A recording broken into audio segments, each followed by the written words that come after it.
আসলে এই ঘটনা সন্দ্বীপের জন্য খুবই মর্মান্তিক। যেহেতু আমাদের সন্দ্বীপটা হলো যে প্রবাসী নির্ভর, প্রবাসীদের এই যে কষ্ট, যাদের যে অর্থ, এই অর্থের উপরে সন্দ্বীপের মানুষের জীবনযাত্রা নির্ভর করে। এর মধ্যে বিশেষ করে মধ্যপ্রাচ্যের যে প্রবাসীরা আছেন, তাদের তাদের যে কষ্ট, তাদের যে প্রবাস জীবন, তাদের যে অবদান, এটার উপরে আমাদের সন্দ্বীপ নির্ভরশীল। যেহেতু সন্দ্বীপ একটা দ্বীপ এরিয়া, চট্টগ্রামের মূল ভূখণ্ডে একটা বিচ্ছিন্ন একটা এলাকা, সেখানে আমরা নাগরিক অনেক সুবিধা থেকে বঞ্চিত। এরপরও সন্দ্বীপের কিন্তু যে আর্থসামাজিক অবস্থা, এটা পুরোটাই গড়ে উঠেছে আমাদের প্রবাসী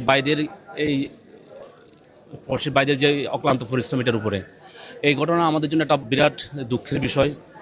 যে ৭ জন প্রবাসী, একজন তার মোট ৮ জন, একজন রাউজান বাড়ি, ৭ জন প্রবাসী এইভাবে মর্মান্তিক সড়ক দুর্ঘটনায় মারা যায়। এটা আমাদের জন্য বিশাল ক্ষতি, আমাদের দেশের অর্থনীতির জন্য ক্ষতি, সন্দ্বীপের অর্থনীতির জন্য ক্ষতি। আমাদের আমাদের একটা অবস্থা, বিশেষ করে এছাড়াও এই যারা আমরা মারা গেছে, আমরা তাদের বাড়িতে গিয়েছি, দেখেছি তারা খুবই দরিদ্র, খুবই দরিদ্র। বেশিরভাগই কাঁচাঘর, হ্যাঁ, ফাঁকা ঘর আমরা দেখছি একজনের, বেশিরভাগই কাঁচাঘর।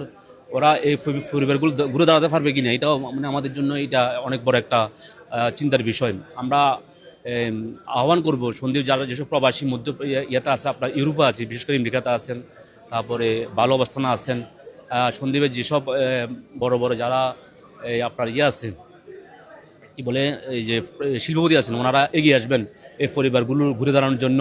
এই পরিবার মানুষদের সাথে দাঁড়াবে। আমাদের উপজেলা প্রশাসনকে আমরা অনুরোধ করব, আপনারা যদি পারেন প্রতিটা পরিবার থেকে একজন উপার্জন ক্ষমকে যেন চাকুরির ব্যবস্থা করে দেওয়ার জন্য। আমাদের পৌরসভাতে, উপজেলাতে অনেক চাকুরির ব্যবস্থা আছে।